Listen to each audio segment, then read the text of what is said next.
All right. How is everybody? Hope you're doing well. It is Monday after all, so we're doing the best we can, but there you go. In any case, the coffee always helps, so grab yours and let's get started here in a minute.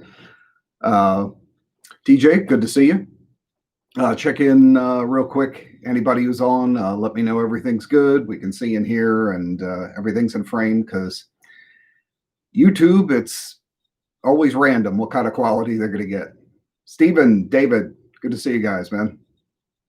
Elias, Rob, sweet. Nice, James. All right. Cool. We got a little community going here. Eve.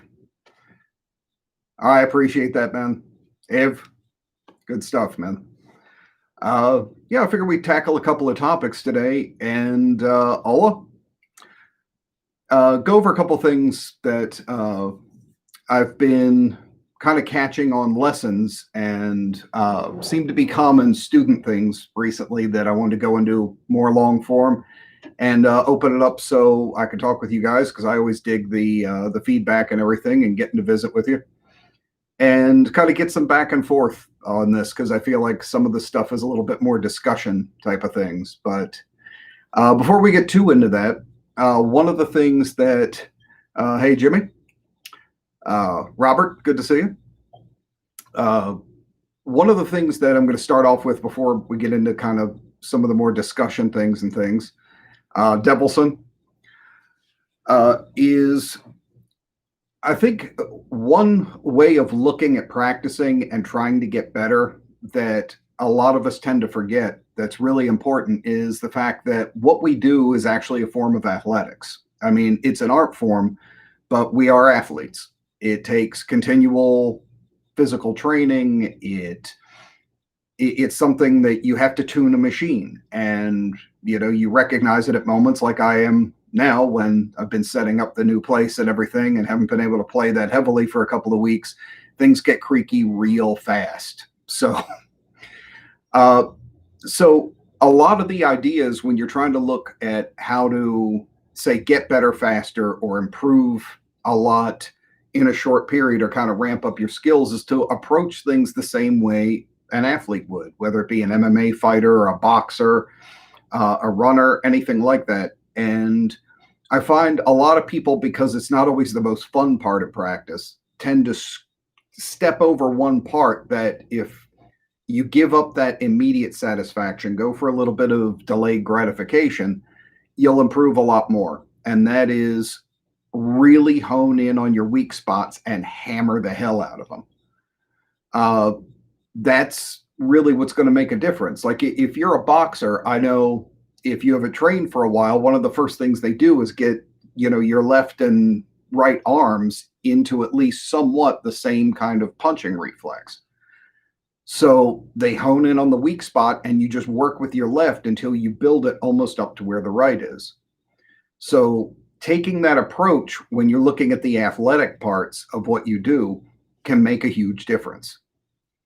So like I was showing a couple of people actually this week that the routine I've been going through even this week, kind of getting my chops back together and everything, is every time I have to take a break, I start off with the same routine.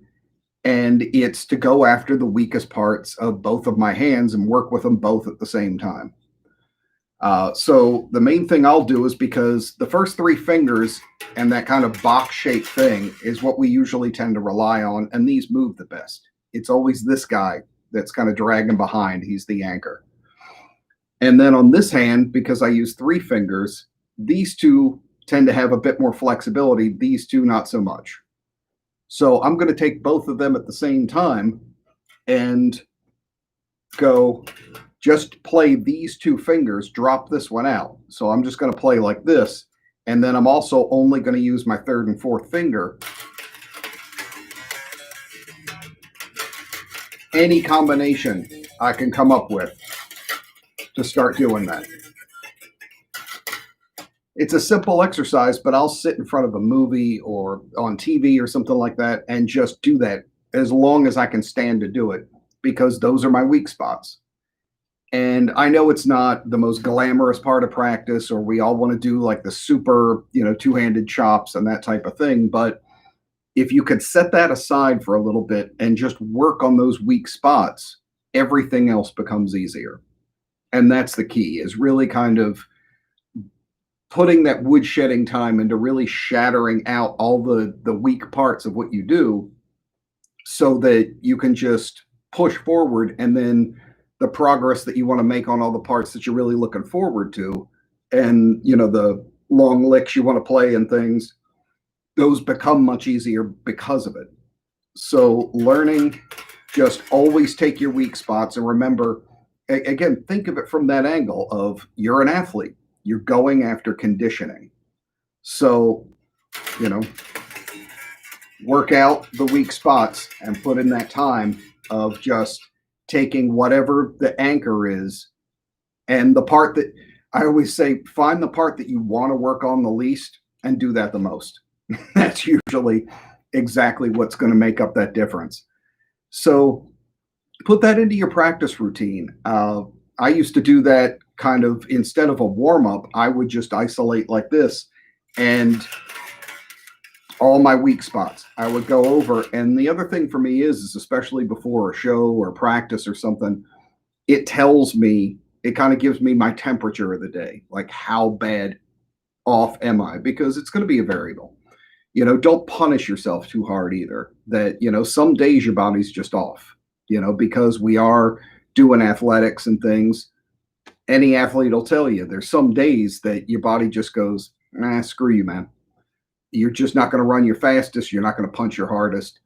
So have some mercy on yourself and stuff, but it's a good temperature gauge. And it'll also, it's good. Take your weak spot and bring it up to the level of all the stuff that you've got really well rehearsed or that's easy. And then you see those massive gains and improvements and that kind of thing. So as far as, real practical playing for the day, that's kind of my biggest thing. And that I've noticed a lot of guys, when I give them practice routines and stuff, I can tell they're neglecting the parts of it that were the painful parts. And they go right for the fun stuff. Everybody wants the candy bar. But you'll do better at the fun stuff if you put that in first. So treat yourself like what you really are, which is an athlete, and get in there and really, get on the heavy bag and work on your weakest stuff. It's going to pay off the biggest. So let's see what we got here. Exactly, Devilson. That it applies to all of life. You're definitely right about that. But really, I find that's kind of a cultural thing anymore too. Is that we're constantly taught that the minute you feel the tiniest bit of displeasure or pain is to get away from it. And the irony is, what you really want every single time is on the other side of that pain. So no pain, no gain used to be a real, musclehead, meathead kind of dumb slogan for a shirt, but it's pretty painfully true, literally. So get in, dig in, and the result is worth it. Accomplishment is really going to make you a lot happier than the momentary just screwing around or playing something you already can. Yep, definitely right, Elias. So I was going to talk a little bit about kind of the state of metal bass, and not just about it musically, but how I think it's kind of reflecting in the stuff we practice, and where I think some changes might be coming up. I know it's everybody's always going to have a different opinion and stuff like that, but I feel like metal is kind of, it's about to have its grunge moment. It's gotten fairly stale. It's getting pretty repetitive. The thing that most people go to metal for seems to be kind of gradually getting weeded out. They want aggressive, often confrontational kind of music, and it's become very safe. Even like when I can hear black metal bands that I go, I kind of hear the formula going on. Things like that people are just kind of on autopilot anymore. They're not really exploring new ideas. Like I always kind of get a chuckle anymore when I hear people call themselves in a progressive metal band and the album goes exactly the way I think it is. I'm like, well, what was progressive about this? There's nothing new. What's up, Danny? Uh, so my biggest thing and what I think is starting to be missed and why I think we're about to hit a grunge moment with it, and I'm seeing it because of lessons. Again, this is something in about the past 15 lessons I've been doing. I'm getting one consistent thing that I see people asking about more and more, and it's songwriting. I've been really kind of, it's been a cool thing, but it's been really interesting in that a lot of people, would come to me for a lot of crazy chops and things like that. And they still do, but a lot more guys are starting to ask me about how to turn things into songs. And I think that's a great sign. But it also kind of tells me that people aren't growing in their learning and what they're seeing normally with an acknowledgement of song form. It's just not being emphasized. And like when we saw the kickover from when grunge kind of wrecked metal, uh, it was because things have become very sterile, very predictable, and people wanted something a little more confrontational. And I think that's you need to look no further than why did metal kind of lose its fire to hip hop. Hip hop became the default kind of bad boy on the block form of music. And I firmly believe it's because it became too sterile and too predictable. And I think that's unfortunately where a lot of metal is now. It seems like we have two camps. Uh, you have the really technical guys who are doing basically what jazz and fusion guys do, which is they write music that's only interesting to other people who are doing that type of thing. And a lot of times they're not really writing songs as much as they're writing long form demonstrations of ability, which I'm not knocking it. It's cool. It's impressive. But I feel like, much like I do with some hip hop, you're still missing a stage. It's incredible what some of these guys can do rhythmically and everything. But you need to take those chops and write something that somebody who's not in a competing band with you might want to listen to. I think that's why a lot of times too we're seeing what I think most of the standard metal community looks at as kind of meathead metal and stuff like that, still having an audience and being able to carry tours and things like that out in the Midwest and the center of America. It's because people are like, I still want a song. I love the great complex playing, but you still have to write something that I give a damn about listening to when I'm on my way home from work or something. And again, I like obscure music. There's always that kind of thing. But again, I said, there's like two camps. You have the really obscure thing, or now we've got the other side of it, which has become like, I guess, the heavier hair metal in a way of it's predictable. It's, the same guitar sound, the same production.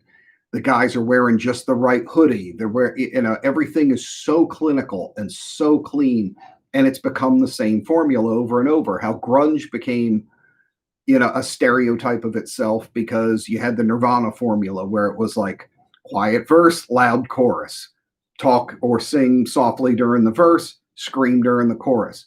It's become the opposite for metal and metalcore and things like that now. Scream all the way through the verse, sing like you're in a boys' choir on the chorus, and you're done.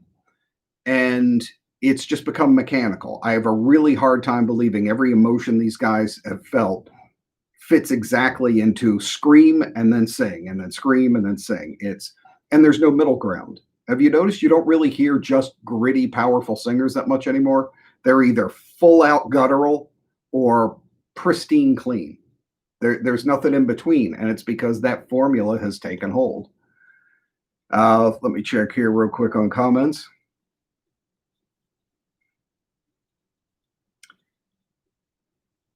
I'm not sure if it's IV or IV or how to read you there. No insult intended there, but yeah, it's making people feel a certain way. Absolutely, you're definitely right. And again, yeah, there's always going to be bands that do break formulas and things like that, but it's not the common. I mean, out of every generation, we can point to something a little different. Uh, but I think that it's in all aspects. It's become too clean, too clinical, and you know what you're going to hear every time. There's no challenge anymore. When I hear, oh, I heard this technical death metal band, I know exactly what I'm going to hear 99% of the time, and I can call the changes and what they're going to do as it's going by. When somebody says, oh, I got this gent band, a progressive band, a metalcore band, it's almost I can hear the song in my head before they start playing. And it's really become the opposite to me of what metal, or at least what I grew up on, was supposed to be, and that was gritty. You know, it was supposed to be, it had some aggression to it, and I think it's been sterilized out of it, and it's become mechanical. And I really am interested and kind of encouraged by, like I said, a lot of my lessons anymore seem to be guys asking about songwriting. So in the comments, I can't hit them all, you know, as they're going by, but I'll definitely be reading everything when we go back after the session here. But leave me some comments too, and let me know. Would you be interested on the channel on more things, not just about technique, and I cover that type of stuff too, but about songwriting? Again, I'm getting ready to launch. I know I keep talking about it, but this is finally here and about to happen, the songwriting thing, where I'm going to take forming a band through writing a song to engineering production all the way to the end. But would you like to see more songwriting tips, things like that, or little ideas about how to put bass lines together inside of Metal Bass Monday as well? So, you know, let me know inside of there. Uh, Now, going on with that, the other thing that this strikes me going back to technique is that one of the things that tells me that things have gone on autopilot and people are just kind of doing things mechanically is when it comes into their chops and things, there's a complete lack of one word in almost everything I hear anymore. And it's kind of funny. And that word is phrasing. Phrasing being any kind of sense of, you know, slow down, speed up, you know, the voice of something. When people go to do chops and things, or they do tapping or something like that, it's incredibly mechanical and it's boring as hell. You're not going to stand out in any way doing that anymore. If you hear somebody doing an arpeggio sweep, it's blue, blue, blue, blue, blue. It's just forward, backward, and they just do it as fast as they can. They never stop. They don't go part through. They don't speed up. They don't pause or change things halfway through. Greetings from the US at you from France. Good to see you. If you hear tapping riffs, it's always like they get one phrase and just keep looping it. And it's always the same, like straight 16th notes, straight 30-second notes. There's no variance in it. And it's just mechanical. You're not really saying anything at that point. And they don't really kind of try and make any kind of statement out of it. It's just a display of technique. And again, that's kind of, how can I say it? To me, it's a reflection of what's going on with music, and that it's, you know, nobody's really putting the time in, or they're just plugging it in because it's like, oh, here's our verse, here's our screamy chorus, now the guy's singing, here's my tap riff, it's just being plugged in very mechanically. You know, again, I'm not plugged up, so, you know, we're not going to hear that well, but, you know, when you see somebody do a tapping riff, it's always one sequence and they get like and you'll see the same hand motion over and over. You never see like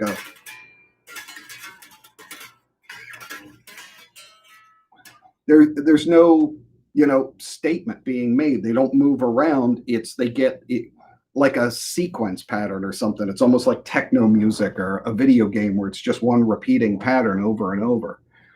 So if you're checking out any of the past videos or my tapping lesson or stuff like that, or any of the new things that I'll be putting out, the one big thing I would say pay attention to and try and do is going and trying to say, okay, now that I've mastered a certain type of something, What can I do to change it up? Always be changing it up.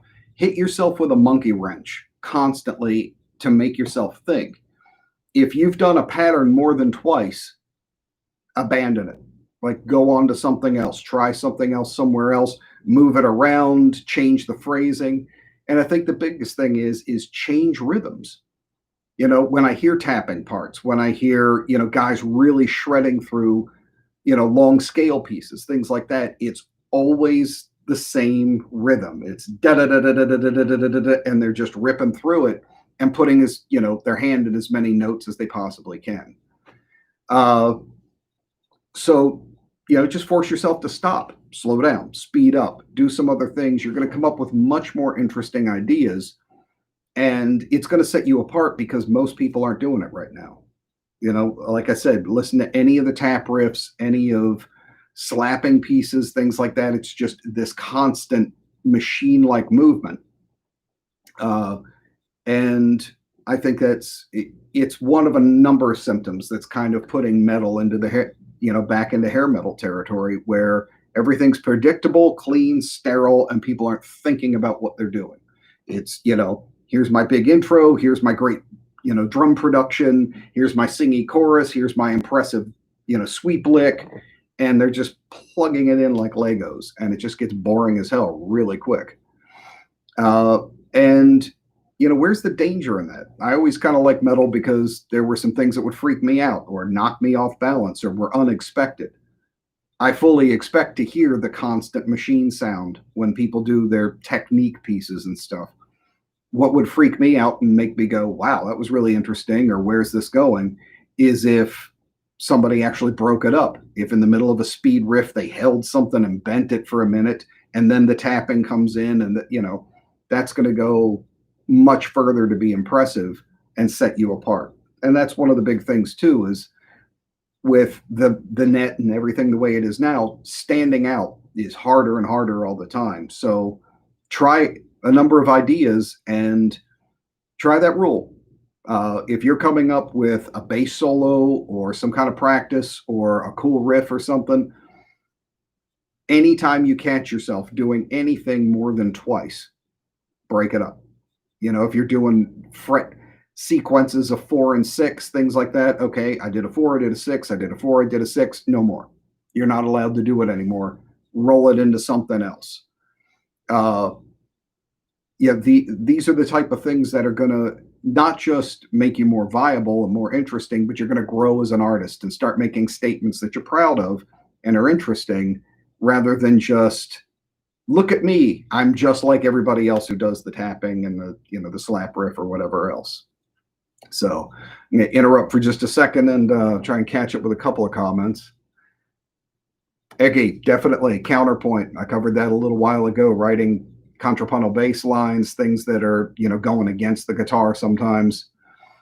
Yep, technology definitely having an effect on it.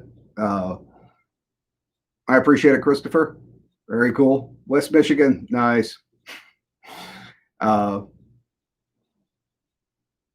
Elias. I hope that helps out. If you have specific things that you think would help, again, in writing and things like that, hit me with questions inside of here and I'll review them, and maybe I can fit them into a future episode, or I'll just do like a songwriting class covering a couple of things on the side of, the full songwriting course I'm going to be doing here. Good to see you, Danny. Thanks.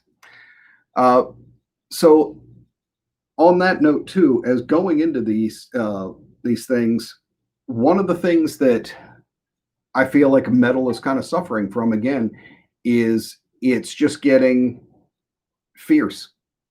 You can't, you could be one of two things. You can be predictable and, sound good immediately, or take a chance and, have to face maybe some people who aren't going to get it right away, or say some things that aren't real safe. That's the other thing that struck me a little while ago about, understanding that hip hop had kind of taken rock and metal's fire is, anymore. It used to be that rock and metal said things that other people were afraid to say, or controversial things. Hip hop does that all the time. Those guys will come out and say something, and you challenge them on it, and they go, "Yeah, so." They don't back down from it. Go after somebody in rock, and they're like, "Oh, did I offend somebody? Oh, I'm sorry." That's like, we're not making music for mom. We're not. This isn't the stuff that your grandparents are going to ballroom dance to. We're putting out aggressive music with aggressive ideas that aren't always going to make people comfortable. I'm not saying be a jackass all the time or confront people just for it, but a little bit more, throwing yourself out there, being aggressive, taking the safety valve off. I think that's really going to be the thing if metal's going to turn the page, where it's going to go, and why I think that it's about to have its grunge moment. That production, we've people in their bedroom can do things that are better than albums 10 years ago that were on major labels out of huge studios. That's covered. We can all sound good. Now sound good. Do something that's really going to matter. And it's really kind of reached that put up or shut up stage. And I'm starting to see what I find the other piece of this that kind of strikes me about it, and I'm sure you've seen it, is the revival of how many young people are into classic and early era thrash and stuff like that. And I have a number of these students. My youngest student right now is 9 years old. I teach people that are in their teens, 20s, all the way up to their 50s and 60s. The young guys I'm starting to see continually are starting to not ask me about music that's current to their generation. They're starting to ask me about early thrash, and they like that it's not clean. They like that they can hear the mistakes. And that's really telling me that people have reached their tolerance for that sterile kind of sound. So, if not just from a musical integrity point, if you're going to be smart about marketing your music, when you see a growing trend, that's when you get on it. Not when, one band like a Guns N' Roses or something becomes huge and then everybody jumps on the wagon. When you see what people are starting to ask for, that's when you start doing it. So, that if you're thinking about actually making a career and making those early decisions about what kind of band you're going to be in, it's something to take into consideration. People have had enough of the candy bars. They want some real meat and potatoes, punch in the face, hear the mistakes, hear the grit and the grime. And so I think real aggression is going to have to kick over again, because I thought it was really kind of funny that most of this was brought by one really young student I had, that he's always coming in wearing like Iron Maiden, Slayer, all this stuff that most of these bands were done, before he was even born. And I asked him what he liked about that stuff so much, and he said that those bands frightened him, that they sounded so aggressive, even though they weren't supposedly as heavy as the stuff he listens to now. And I said, "Why is that?" And he said, "Because they sound like they mean it." And that really kind of struck me. We wound up at a joke that we thought a lot of the stuff had become so calculated that the aggression now is kind of like, a Michael Myers or a Friday the 13th, and that those guys are, it's the look and sound of aggression, but it's not real. It's a mask. It's programmed there, and you're not really frightened. You might go to a haunted house and get spooked by a minute, but it's a game. Whereas the earlier stuff, when these guys really meant it and were aggressive, that's more like when you run up against the serial killer. It's like, yeah, he's not wearing the scary mask and everything and looks like you, but he means it, and he's there to do some damage. And we were kind of laughing about it being that difference, is one is pretending to be the other, and they get mistaken for each other. So, bit of a tangent, but I thought that was kind of funny and interesting that even somebody that young would recognize that type of thing going on, and they would kind of kick back. And if you look at most of these movements like grunge, it's usually people dip into the past to try and mine some new gold out of it. Grunge wasn't anything new. They were all ripping off bands from the 60s and 70s. It was talked about being a new movement, but that's where they were pulling from. MC5, Creedence, all these type of bands. That's what they were doing. So really kind of going back from the past to bring the gold from it but into the future and move forward, that's where you may want to do. And it's a lot of times I think why I wind up emphasizing, even though I listen to a lot of new music, I emphasize a lot of older, more classic things that I try and bring out to you guys, is showing things I think that got left behind that we're not seeing be used as much, that are vital things and still usable. You switch them up, you take them to the next level and things, but there's a lot of stuff in classic metal that we're just not taking advantage of. And, you know, it's like it happens here. You skip a generation, you reintroduce it there. These people all see it as something new when all you're doing really is introducing them to your influences or things that happened a little bit before, they were around. So what's old is new again. It always works that way. Uh, Let me I'll check in here real quick. Dying fetus. Yes, that's hilarious. Let's see, Steven. I also think the market is oversaturated. Exactly. It's production.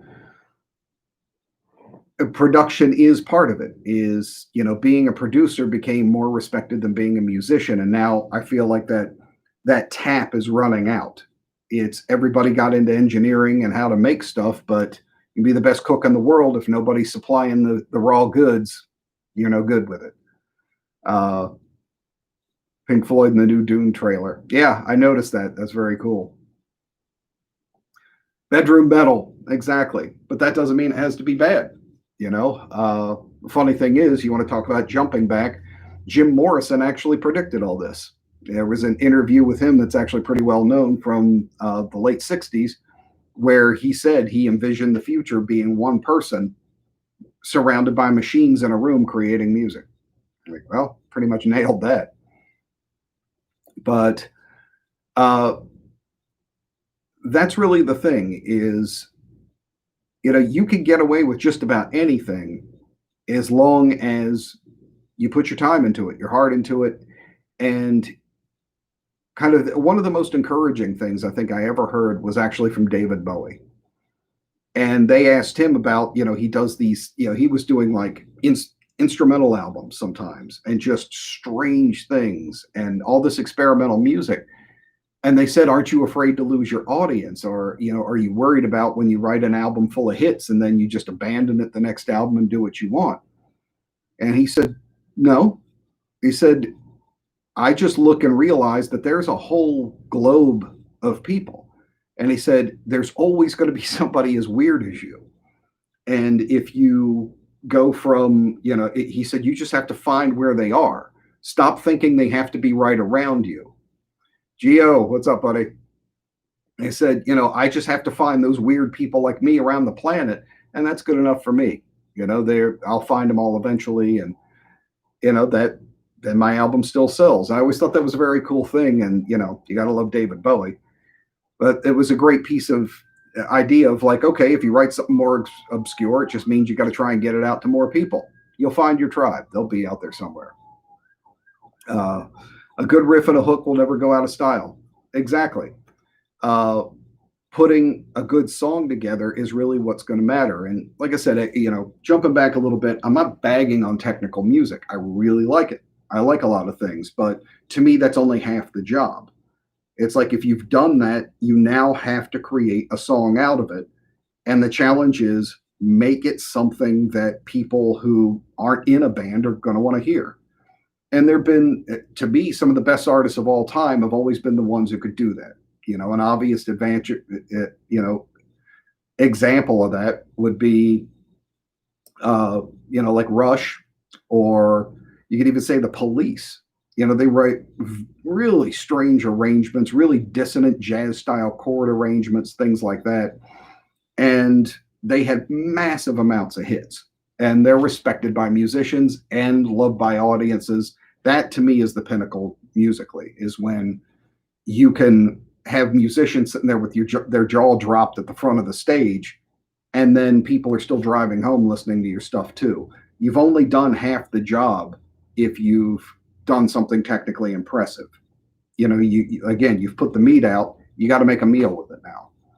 And that's part of the problem is metal is divided right down the middle in between really technical stuff, and that becomes repetitive too.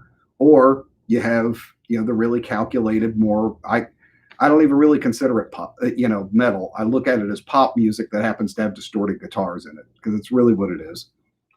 So you've got those two camps. There's nobody in the middle writing good songs with real aggression and real technique, but doing it so a metal audience who doesn't play instruments still wants to show up and pound their fist in the air and go for it. So, Circle of Tone, hey buddy, hey Owen, good to see you, man.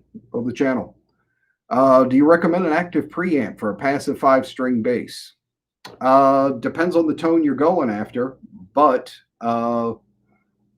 yeah, I mean, I'm a fan of the Aguilar right now, so that one's going into all mine. I'm using active pickups, but I'm using the Aguilar on there. I know we just jumped topics here real quick, but just wanted to catch up with people. But for a passive, yeah, especially if you're looking for to tighten it up a little bit on the way out and add maybe probably a little bit more clarity and sparkle. That's the only difference with passive. Overactive is passive, you're going to probably do a lot more modification to tighten it up, whereas active already has that preamp work done. So if it's the sound you want to hear, sure. And I'd recommend either the BQ series from EMG or the Aguilar OBP series. So let me know how that works out for you. But yeah, again, it's when you got it, man. Hope it works out. When you're doing songs, and this is one of my best songwriting tips ever, and it sounds kind of dumb and esoteric and everything, but I passed it on to a number of people. If you want to find out if your part is worth a crap, if your vocals are worth a crap, anything, record your ideas, put them away for a few days, load them into like your phone or something, go for a walk, get completely out of the room, get away from your instrument, put on headphones, and then listen to them. You will know instantly whether they're banging or not. I do this all the time with my stuff because you're now in the position of listener, and you're going to hear yourself like somebody else will hear your music. Too many people sit with their instrument all the time and just go, oh, this is impressing me and this is impressing me, but you're playing two roles at the same time and trying to judge that music.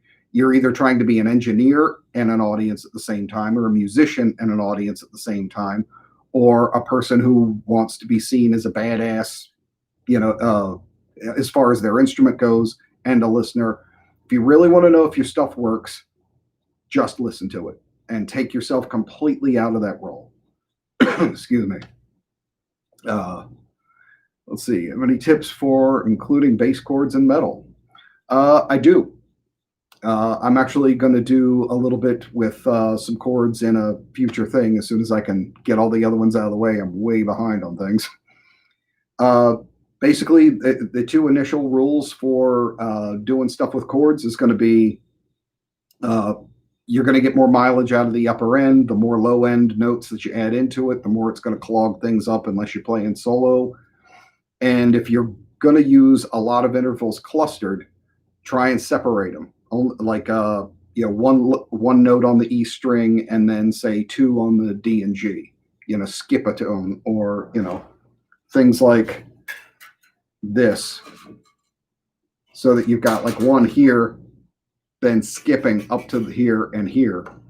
You want to separate your tones as much as possible, because with a bass, the tighter the notes are together, the more mud and dissonance gets kind of put into them immediately.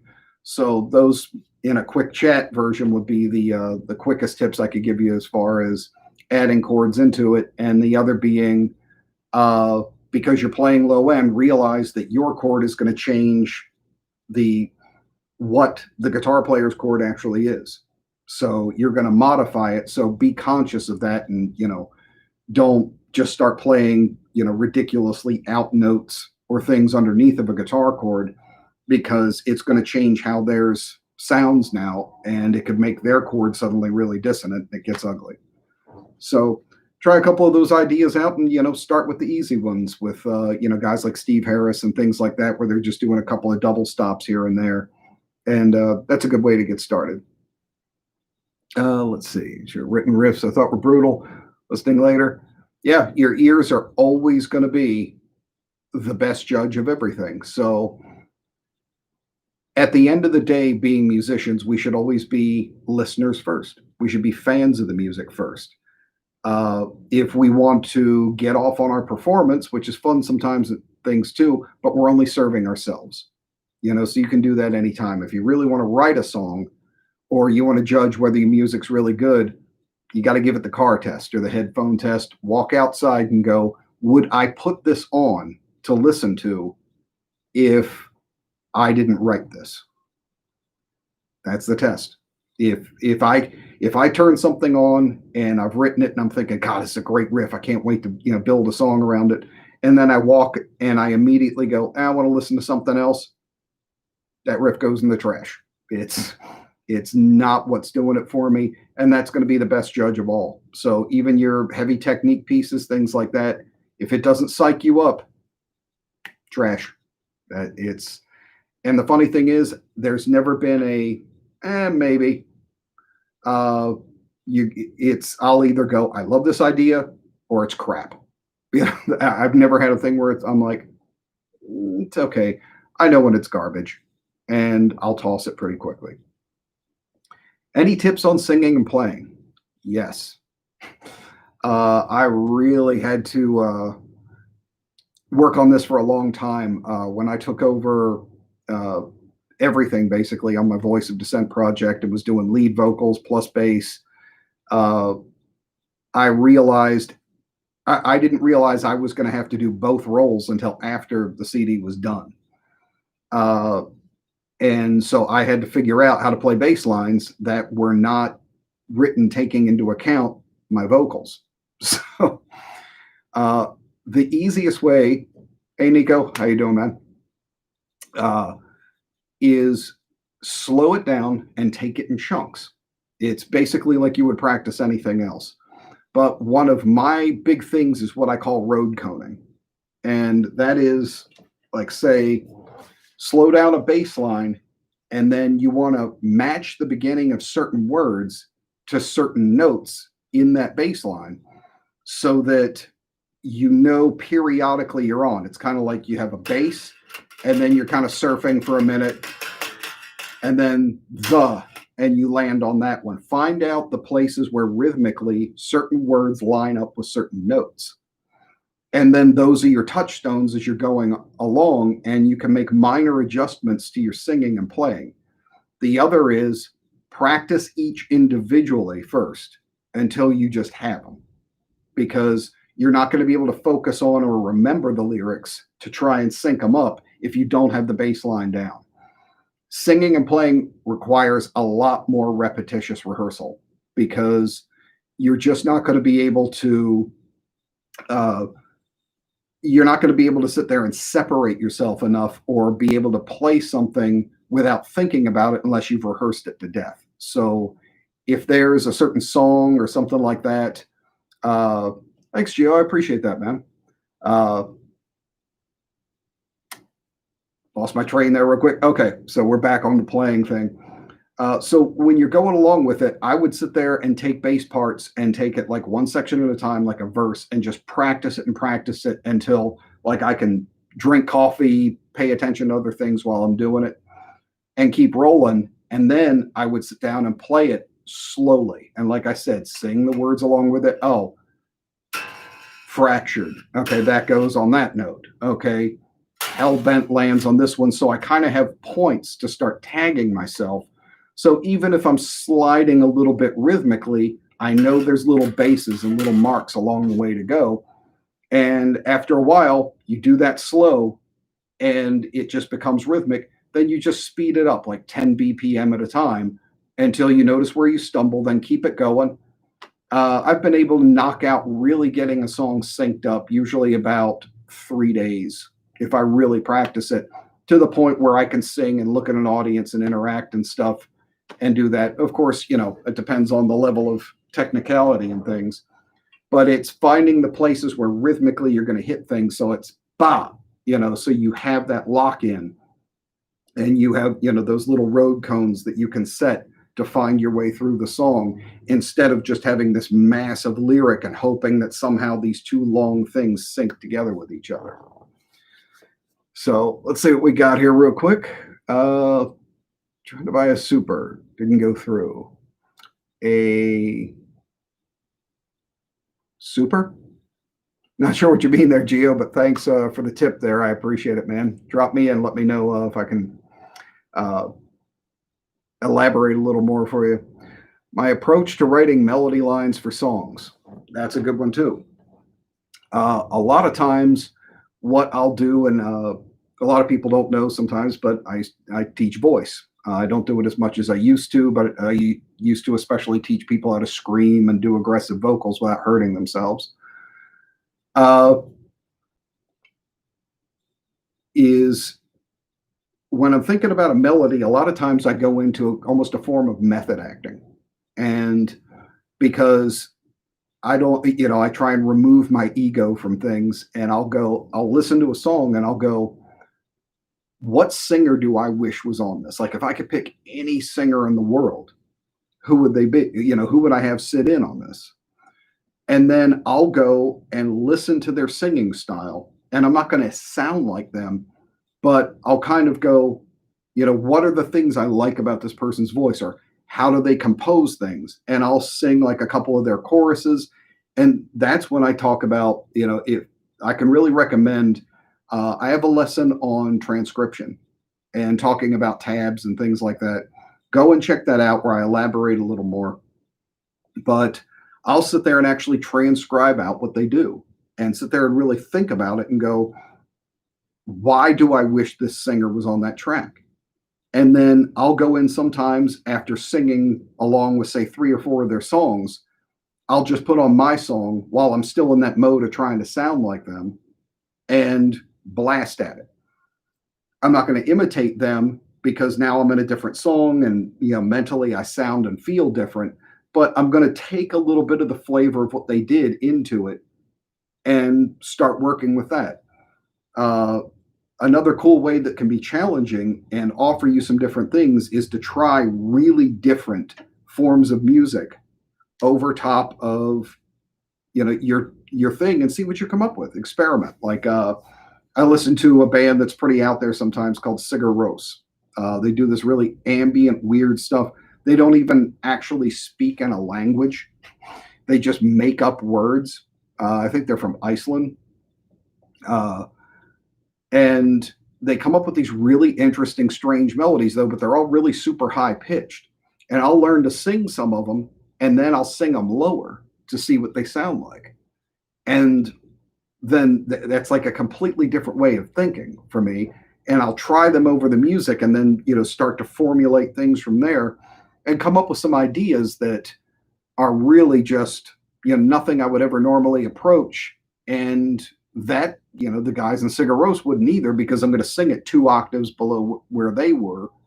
And it's going to take on a different feel and affect and things like that. So, the Elvin Melvins, yeah, really. Christopher, man, thank you so much. I really appreciate that. Really kind of you, man. So a lot of times too, it's just listening to other forms of music and putting it over. One thing that I've discovered, and this may be just for me, but I've passed it on to a number of people, is don't listen to your song so much. I know guys that when they're writing melodies, they just go over it and over it, and they try and come up with this or come up with that. What I find is because your brain tends to get into a habit and it starts ignoring things the longer you do it. That's how why when you first started driving, you were like this on the wheel, and now you've got like this much skin holding it together. You screen out things and do as little as possible. It takes your attention out of it. What I'll usually do is when I come up with a song and I think it's pretty good and set, before I do melodies, I'll put it away. And then when I come back to it, then it's still kind of fresh. I've still got some new ideas, or on the other side, I'll try and write the melody as fast as possible after I write a riff or a song section while it's still inspirational and fresh to me. The more I listen to it, the more I just grind myself into the ground. And I just start coming up with bad ideas or lame ideas because my mind's just kind of getting lazy.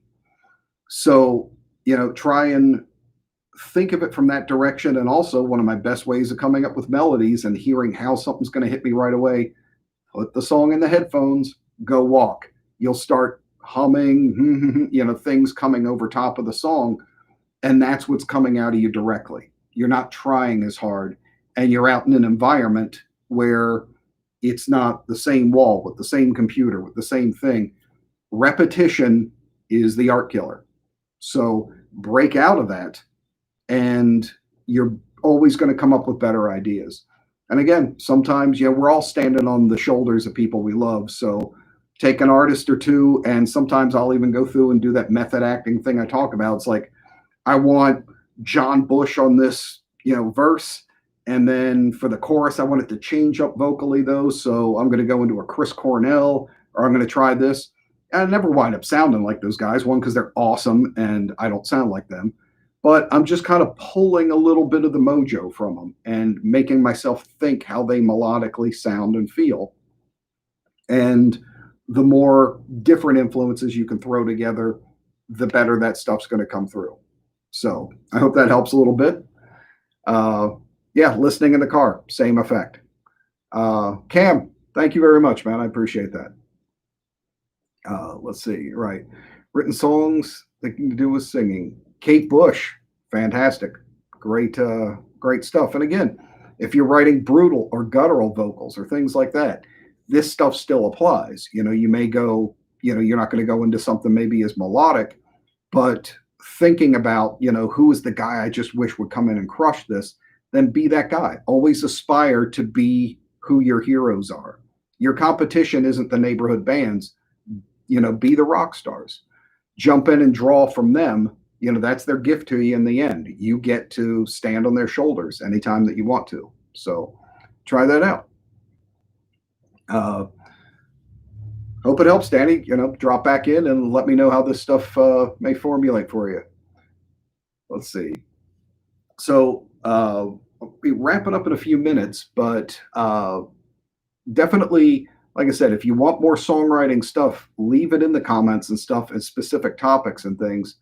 But let me know what specific things you struggle with as far as songwriting and things. And like I said, the new series, when it comes out, I think is going to be more complete than anything else that's been on YouTube.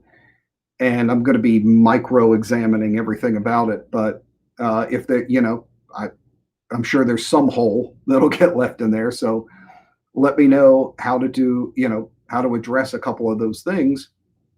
And if there's specific things that you struggle with, and I'll see about putting them in a Metal Based Monday or a separate type of thing. Let's see, being 30. Alan, you do still have 23-year-old fingers. They just don't arrive for about an hour after you've started playing. At least mine don't. But, everyday practice, that's what, helps with that. That's why I emphasize consistency. So that's actually something I'm just going to wrap up with. So great introduction there, Alan. And pick up Queen of Scream. But if you could help, I'll listen. Icky, hit me up with an email and let me know what you need as far as voice and things like that. And I'll see if I can point you in the right direction or get you some help. No problem. Ken, I appreciate it. No problem, buddy. Question is, can you do some beginner bass lessons? Yeah. I do some, I tend towards more complicated or advanced stuff. But yeah, if you feel like that would be of service, happy to do that. I'll look into it. Tim, yeah, see, sometimes you get faster. But the one thing I want to emphasize with everything we covered, so we've talked about technique, we've talked about songwriting, we've talked about doing melodies, we talked about,